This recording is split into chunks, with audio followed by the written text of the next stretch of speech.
In Asia, fintech innovation is booming. Established incumbent models may not be dying, but they are being aggressively challenged by smaller, more agile participants. And amidst all of this growth and excitement, some fundamental questions still need to be answered. Why do some markets reward moving at breakneck speed, while others reward building with patience? How do fintechs decide where to expand and what to localize and what to standardize? How are AI, other emerging technologies, and new data reshaping everything from payments to banking to financial behavior?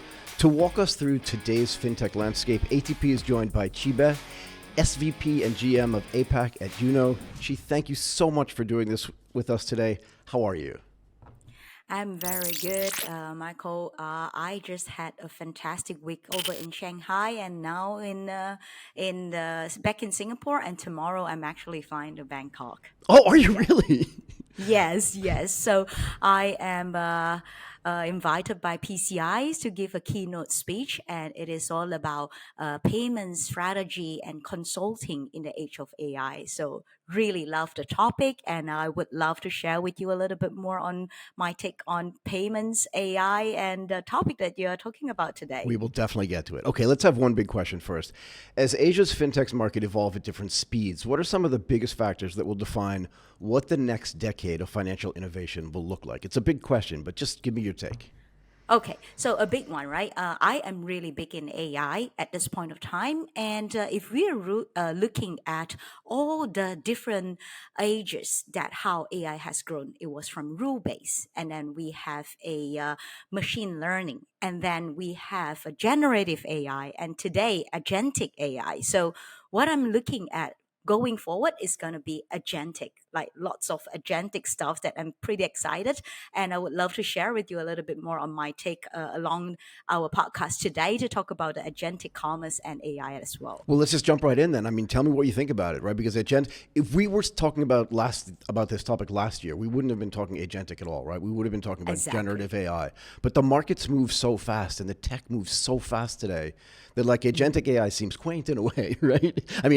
Sorry, generative AI seems quaint in a way. But now agentic is getting really important. I spent all last week talking about it with somebody. Give me your take. Where do you think it fits in? And you can do it in a bunch of different places if you want as well. Okay, so just talk about agentic commerce and agentic payments, right? Lots of people, and probably you are pretty familiar with agentic commerce right now. Hey, I want to fly to somewhere. I want to buy a rice cooker, 1.5 liter. My budget is 300. Talk to the ChatGPT, you come up with that rice cooker, the elephant brand's rice cooker that everyone loves. Then what is next, right? The next thing is you still click buy, and then you click on keying in your 16-digit number or Visa or Master or Amex, and then you have to say like, hey, one-time password and stuff like that. So agentic commerce is cool. A lot of people has been talking about searching for the right product, right tickets, and so on and so forth. What about you have 10 credit cards, Visa, Master, JCB, and all that. You have platinum card, you have different cashback miles, you have CVV that you have to remember, you have address, and then you also remember you have PromptPay as well, right? Sometimes PromptPay runs some promotions. So imagine instead of 10 clicks, it becomes like you just intended to buy that rice cooker and everything is done. Payments, they will select the best payment methods on your behalf out of your 10 credit cards, because the rice cooker, you get the best rebates from one of the credit card of the one that you have. So imagine that is really what I'm talking about in terms of agentic payments. It's no longer just the commerce, but you complete it with agentic payments to help you select all your preferred or most optimized payment methods, the payment cards in front of you. Okay, so that is where I'm looking at. You just said two really interesting words. You didn't say them together. You said it'll choose the best option. And then you said a few other things about what that option may mean. It may mean miles. It may mean something else. It may mean exactly. And then you said optimized. Yes. So how do you define what the best payment method would be? Because like your best payment method could be way different than mine, right? Like I may be actually optimizing for miles, and you may be optimizing for hotel points or something, right? So how do you how do you decide and how do you teach it? Or do you think we're going to get to a point where I'll be able to say to this agentic AI, look, I want to use my United Airlines card because I want to get miles, but everything else being equal, use the best card for me kind of thing. But you probably are not sure I don't know, if yeah. you don't I don't know. know. I You don't are know. just thinking Yeah. like probably Yeah. it is the Right. best one. However, if your agentic AI has a bunch of informations of your United Airlines air mile versus American Express Airlines, right? I mean, probably one or another gives you even a better one. So when I say optimize, it does not mean that you decide which cards, because sometimes we don't even know which cards is the best. It is just like we thought based on our limited knowledge, thinking that it could be the best. However, maybe cashback is better. Maybe I can ask you, like, why don't you do cashback? Because cashback you get $5, but if it is air miles, the air miles that you get is probably worth $2. So which one would you prefer? Which one would be the optimized one, right? It's funny you mention this, right? You're exactly right, because I actually had this experience in actually the payment space probably like a month ago or 6 weeks ago. I go to lunch at this place where I have a rewards program with them. Right, I'm a member, whatever that means. And I was like, I want to use my 500 points. And they're like, don't do that today, because the amount of money you're spending is going to get you up to the next level, where then you get 2,000 free points. And you should do that instead. And I'm like, okay, this is optimizing for me. It's not agentic AI. But it was still somebody thinking about optimizing, right? Exactly. Yes. So that is really about personalizations, optimizing, based on a lot of information that you don't even know, right? I mean, all the payments cards that you have today, they have different promotions period. They have different tier. The merchants that you are buying from might have different loyalties or promotions period with different cards. How do you know? So what would I do? I am imagining what I'm going to do is I'll just tell my ChatGPT, I have a bunch of cards. I have all these kind of cards. I don't know which one is the best. Please choose for me. And I trust that you are going to give me the best and the most optimized options for my behavior where I really like air miles. Yeah, full stop. So you appointed your agents to make that payments for you. But today it hasn't been really talked about. So what is the futures look like? In my opinion, it is really drastically, if we have done it right and think about how to do it, it may really again disrupt how consumer spend. It's so strange to think about it, because basically what you focus on day to day is payment orchestration, right? So this is Exactly. deeply in your wheelhouse, right? Exactly. Are you as a team already sitting down and having meetings and building this kind of stuff in and trying to test things and like workshop how it should work as well? Are you already doing that stuff, or are you already implementing? Like, what does that look like? We are, yeah. So we are already brainstorming a lot that how it could happen. So I was sharing with you, Michael, about choosing the right product. So first of all, you have to have agentic commerce to start with, right? If you don't have that, well, it doesn't work. However, you need multiple parties to have agent to speak with agent. So that is what we are really talking about, human not present, and it is agentic commerce. It is drastically different from the generative AI that we just talked about it like 6 months ago. So today, going forward, it will be agent to agent.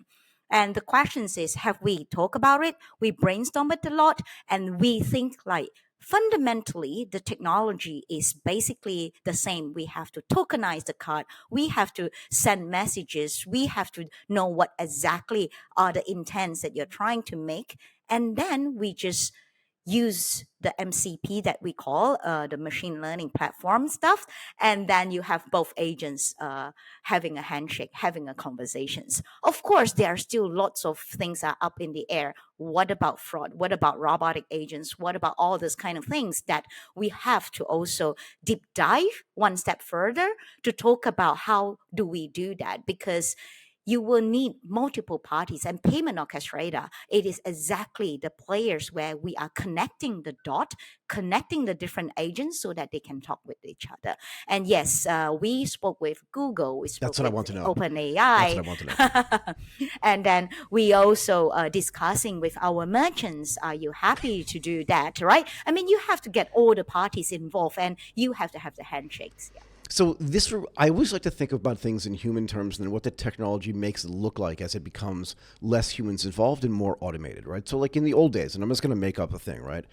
I would have, if I'm very wealthy, right, I would give my butler or whatever my credit card, maybe 2 credit cards, so he can like figure it out or she can figure out what I want. Just say, go to the store and get me that rice cooker. And if they're there, then they can call me and go, Michael, do you want this one or that one kind of thing? I'm like, I want the one on the right because that's the color scheme and all these different things, right? So, but if he gets to the store and they don't take credit cards, I have a problem. This is what you're talking about. Like the flip side also has to be prepared. Exactly. So I'm just curious. Like when you talk to, and you don't have to say who it is, but when you talk to your merchants and your e-commerce partners, one is like, are they just overwhelmed with the pace of technological change? Like, didn't we just get to here already? Or are they excited about like, oh, yeah, let's work together to fix. Like, what does that look like too? And what's the feedback you're getting from them? Yeah. So let's talk about, we'll not talk about enterprise merchants or mid-market or small merchants because the behavior of them is quite different. Let's talk about the sophisticated merchants or more, how should I say, conservative merchants. Then we can talk about that Southeast Asia and Japan because this is a that we can have a segue over there on the Southeast Asia and Japan. How do they really look like? But you know where I'm going to, right? So it is really about conservative and very, very agile. They love new technologies. So most of the e-commerce players, they will be embracing AI. They are super excited at what's coming up next.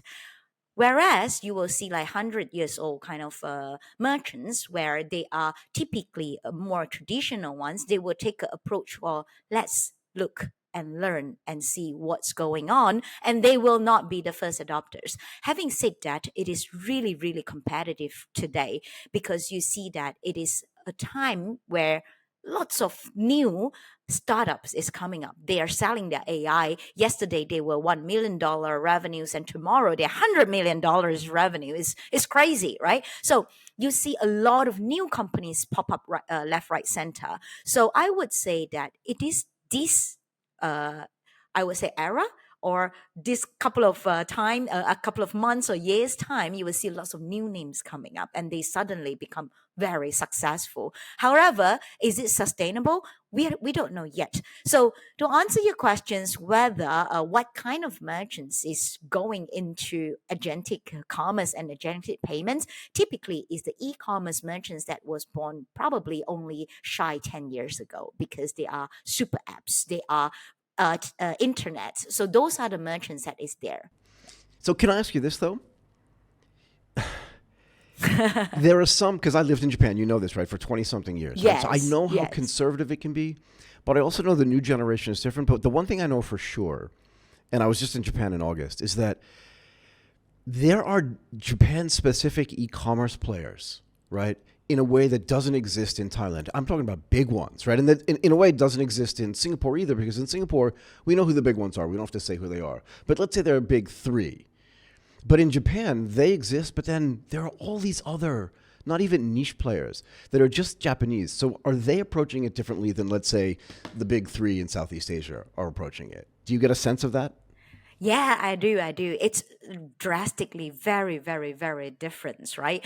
In Southeast Asia, oftentimes it is Southeast Asia. I wouldn't even say like Singapore is similar to Thailand or Yeah, Philippines. fair enough. It's Yeah, very it's different. more similar to Yeah. Boston than it is to Bangkok, for sure. Exactly. And if we are really talking about Thailand and Philippines, it's also a very, very different markets as That's well. true. And Vietnam's different. Yeah. Indonesia's completely different. Yeah, Exactly. So fair it enough. is really diverse and it is really hard because in Southeast Asia, yes, in Singapore, Malaysia, and Thailand, maybe Shopee is one of the bigger one. However, in Indonesia, you have Tokopedia. It's totally another players, and it is got nothing to do with Philippines. We don't know that Philippines it will be another different type of. So it is extremely diverse in Southeast Asia. Whereas in Japan, is highly personalized, right? They want quality assurance. They want precisions. They are less price sensitive.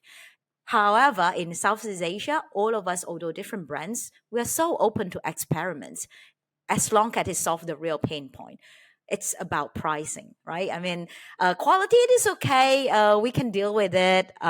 So this is a really, really, really different between Japan and also the Southeast Asia. And also, when it comes to fintech adoptions, banking, regulations, they are all pretty much different. And they also go gearing towards the directions where they don't change all the time. The regulators in Asia Pacific, in Southeast Asia, probably will look at maybe not so much on data privacy, but Japan will be like high in data privacy.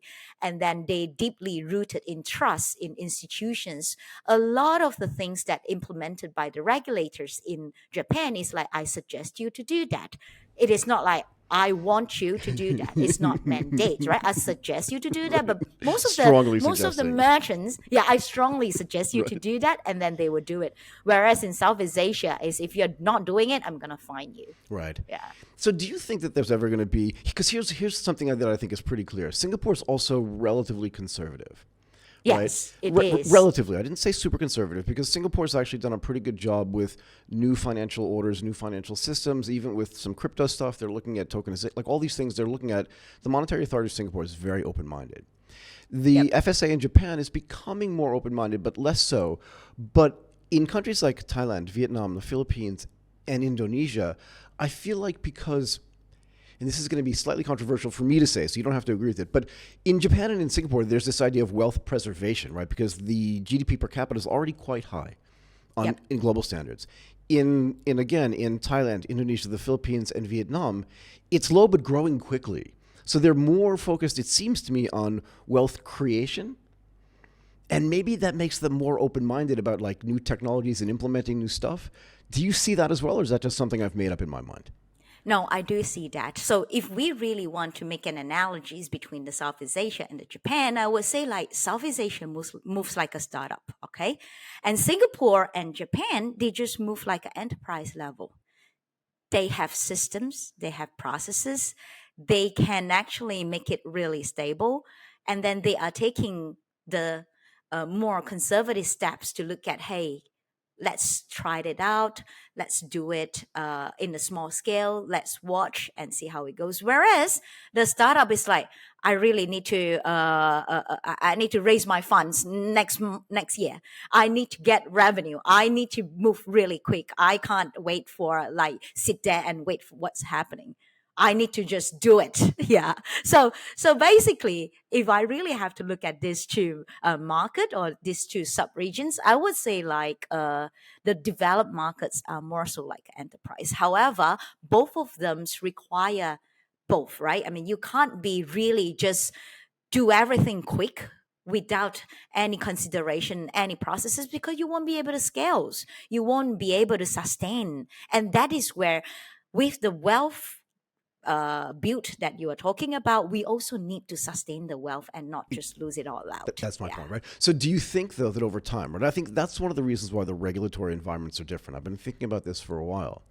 But as the income grows in sort of emerging or developing Southeast Asia, as it gets closer and closer, I don't know, maybe it's 10 years out, 15 years out, I don't know what the growth projective is, but as it gets closer, do you think then that there'll be some kind of harmonization regulatorily? Because now everybody's almost at the same playing field, right? Like the FSA in Japan is not that different from the SEC in the United States in a way, Yeah. right? There are some Yeah. different rules, but not that different. Do you think that happens here as well over time? I think over time, I would say the regulators in Southeast Asia and Japan, they are still slightly different from the United States. If I'm talking about payments, right? I'm talking about payments. Yeah. So if I'm really talking about just on the payments itself, we can then look at socialisms and capitalisms. Okay, so why am I saying that? In Southeast Asia, in Malaysia, in Thailand, the regulators really want to protect the people. They want to protect the money not outflowing. They want to look at the effects. They want to control it. Visa and MasterCard is not the dominant only players in Southeast Asia. And although they are in Japan, however, they are running a Japan owned country switch, which is very different from the Visa and Master. They are still protecting the Japanese yen within the countries because they have sufficient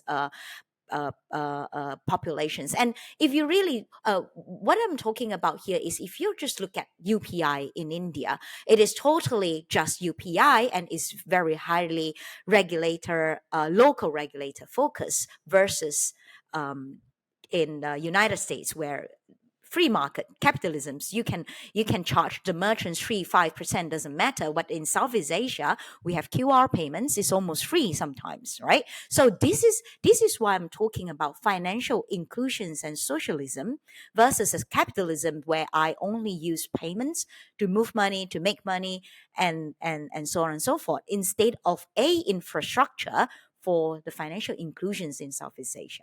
Yeah. Does that make sense to you, Michael? Makes perfect sense to me, and it's such a great analogy. This is one of the reasons why I love talking to you, actually, because because you're so deeply embedded. I shouldn't use that word because now people are going to start thinking embedded finance, but you're so deeply embedded in this, and you've been doing it for such a long time. You have all this information, and the way you think about it is so specific and so precise, right? So, like, I have ideas around it, but because I'm not doing it every day.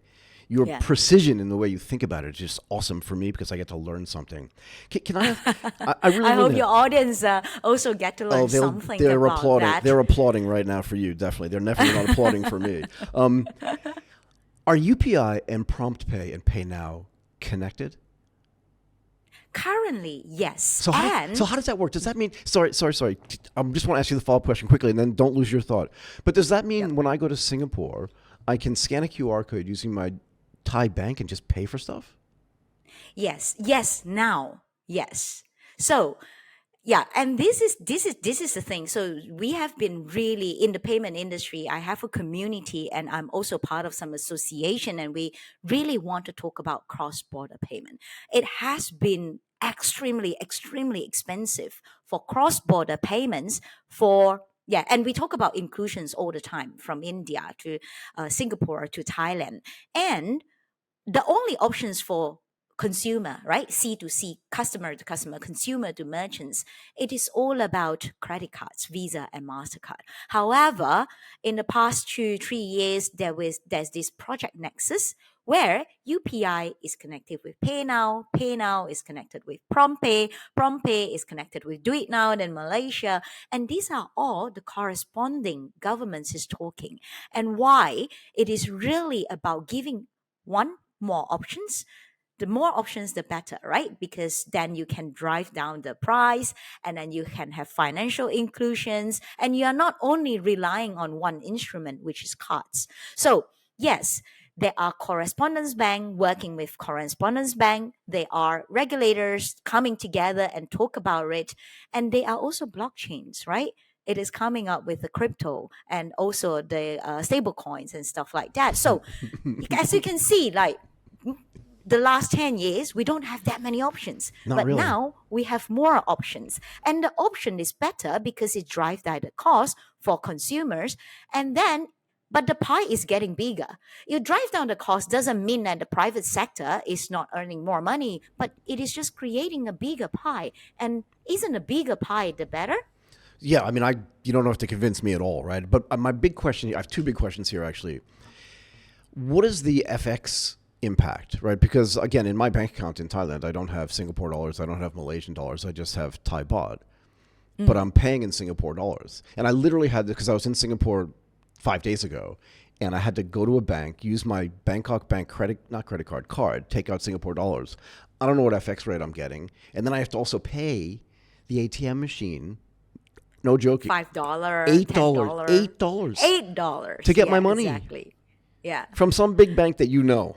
Let's just say that. I'm not going to mention them because I have friends there, but some big bank you know. Let's just say that. Okay, yeah. $8. What are you doing? It's my money. But my other question is this then. What happens to the credit card companies? And part of the reason why I'm asking is because there's a whole cohort of people in Southeast Asia. As we said, it's an emerging, growing market, but a lot of people are underbanked and under credit carded, for lack of a better term. And the credit card companies have looked at this, like in Indonesia, 270 million people, even Thailand, 70 million people, the Philippines, 100 million people, Vietnam, 100 million people, right? And they've looked at these markets for the past 10 years and just thought, oh my God, if we can get everybody a credit card there, this is going to be insane for us, right? It's going to be massive. Like you said, the pie is just going to keep getting bigger.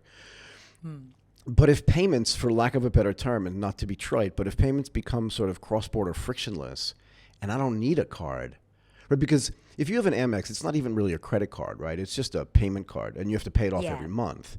I never run a balance on a credit card because it's silly, right? Yeah, it's silly. Yeah. Right. So what happens to the credit card companies just at scale if PromptPay, UPI, Do It Pay, I think you called it in Malaysia, and Pay Yeah. Now are all connected, and that means I can go to anywhere basically in a 2,000 kilometer radius and just pay with my phone. What happens? Yep. So what would happen? It is options, right? So even for you and for me, Michael, sometimes we don't know what we don't know. So first of all, we have to have financial literacy. You need to know if you are using your credit card, how much you get charged when you are paying in the restaurants when you are in Thailand. For me, in Singapore, into Thailand. So it will be about 3%, all right?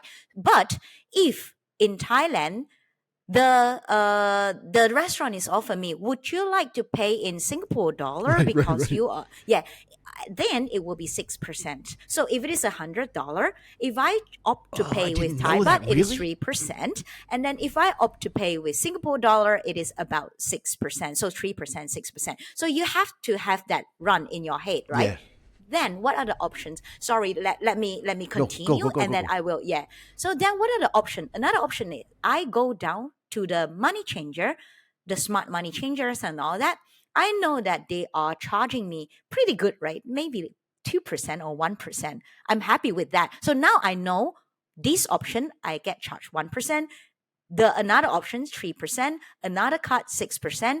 At the same time, my American Express say if they are running a promotion, if I go overseas spend with another dollar, they gave me a rebate of 2%. So I'm getting complicated now, right? All these things. Then you introduce Pay Now with PromptPay, and it is charging 0.5% with no FX rate. And then suddenly I remember there is a Revolut card that I have that they are also giving me another option. So what would happen is you will have more options. Yes, you get confused with all the options, but if you really learn about them and they are sort of like contents or they are influencer for you to talk about this, you will realize that, yeah, it's not that hard to learn.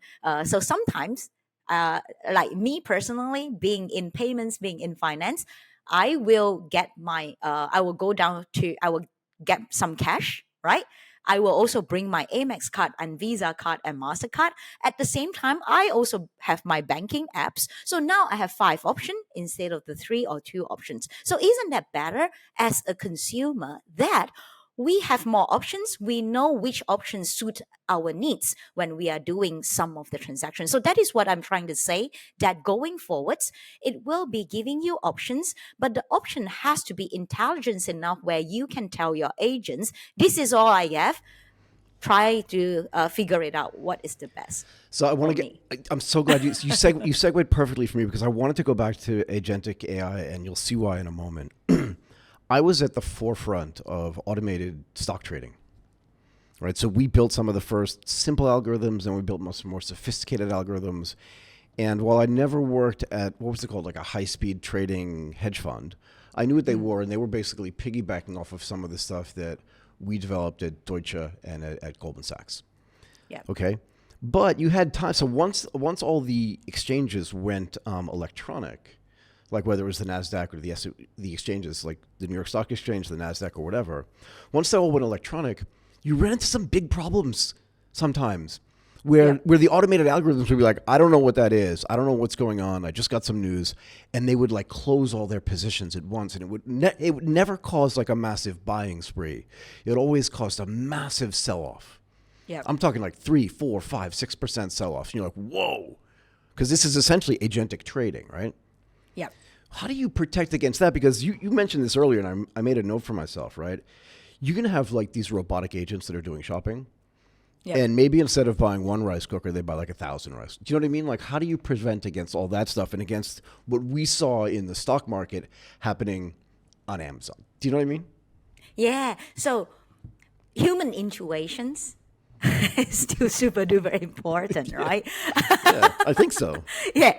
I know that common sense is not getting commons right now Not because we really. are just relying Not really. we are relying so much on the robots, and we don't really have a balance and check, or a check and balance and things like that.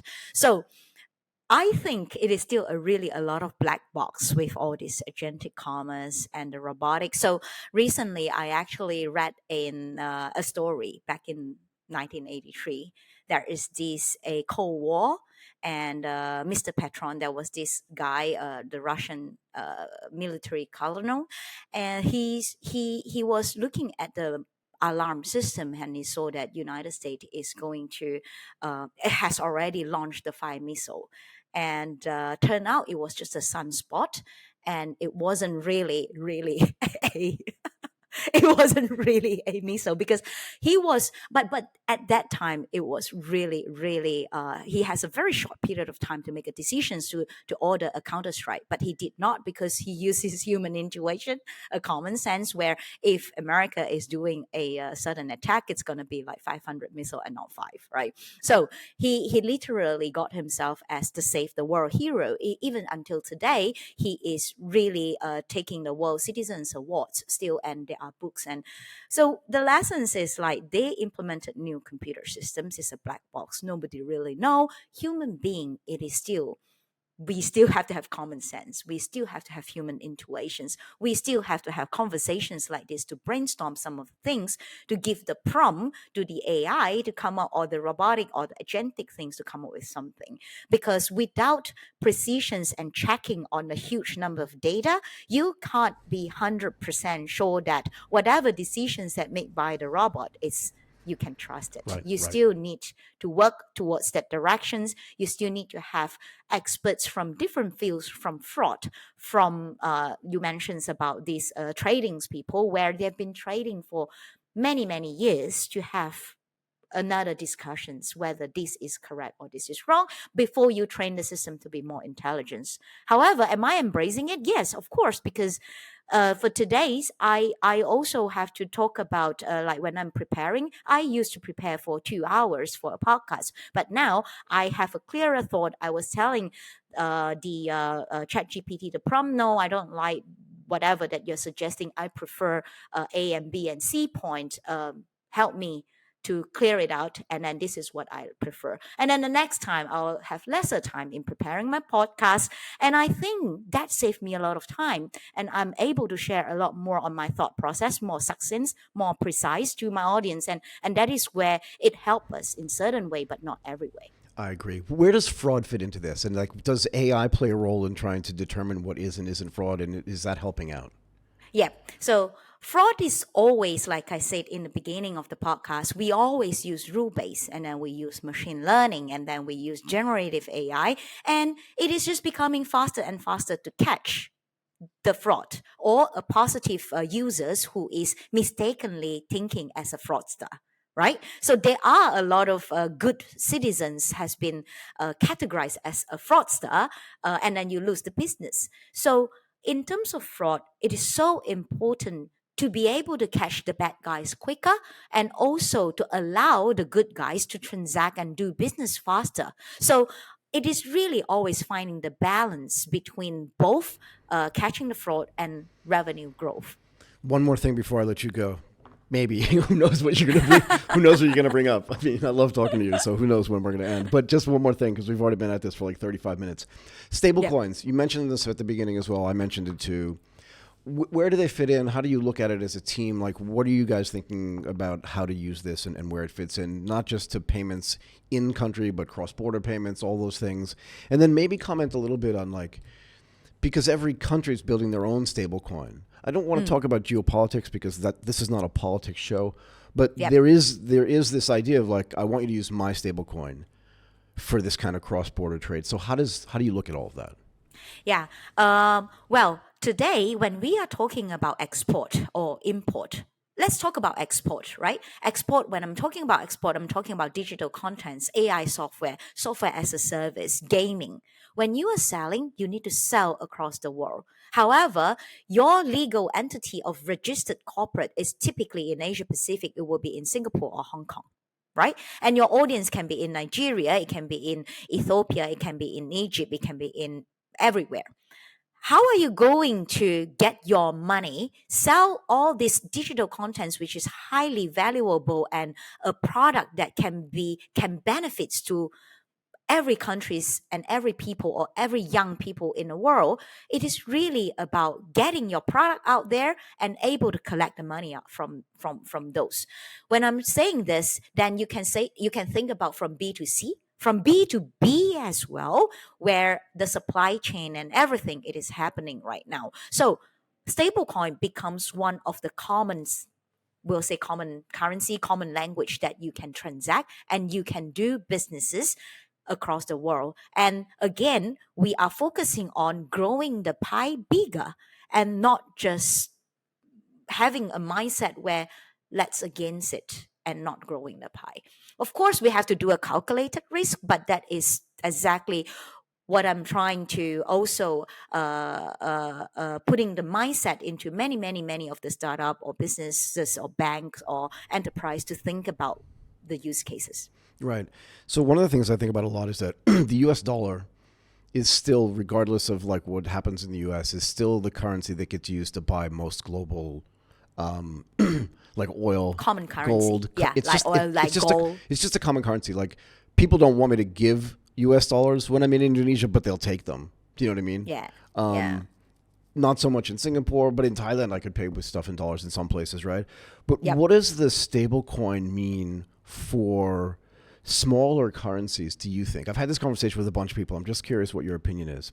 For smaller currencies, as stable coins become easier and again more frictionless to use, then it's just going to become easier. People will not hoard them, but they'll keep dollars more because then it's simple to pay. Like if I'm an Indonesian SME and I'm importing stuff from the United States, well, it's just simple to just use a dollar stable coin than it is to do an FX into dollars, then have to do the same thing in reverse on the way back. So what do you think the impact is on currencies? Sorry. So that would be really, really about the margins of doing cross-border business, number one. Number two, it is also very, very important that you're seeing booming around the fintech from fiat to stablecoin to fiat, and how do they do that? Because everyone still wants liquidity regardless, and there will be still there are multiple different stable coins. JP Morgan has the JP Morgan coin, and then you have USDT, USDC. I think that it is still at this point of time important to have liquidity, which means to convert into fiat. However, I'm seeing like more and more people are happily holding it because it has already come to a stage where I think stable coins is probably the way to go, but it is less likely on the crypto. On the other hand, people are still looking at how to liquidize crypto. Some of them holding it just purely for investment purposes, but not for businesses, not for running business and liquidations perspective. Yeah, I worry. So FX, sorry, go ahead. yeah. So if it is really talking about FX, just now I'm talking about from 6%, 10% of FX, and sometimes double conversions. If we can just bring them down 5%, 3%, you can see that a lot of businesses will be able to get the margin, and then all of the consumer will be able to also enjoy the great products that one country is producing and selling into another countries. Perfect. Okay. I mean, I feel like I could go on with you forever. I'm going to let you go. You've been awesome as usual. Sometimes I forget how great you are doing this. Chee, thank you so much for coming on the Agentic podcast You're welcome. today. I really appreciate your time. Really. Thank you. Thank you. Thanks for having me.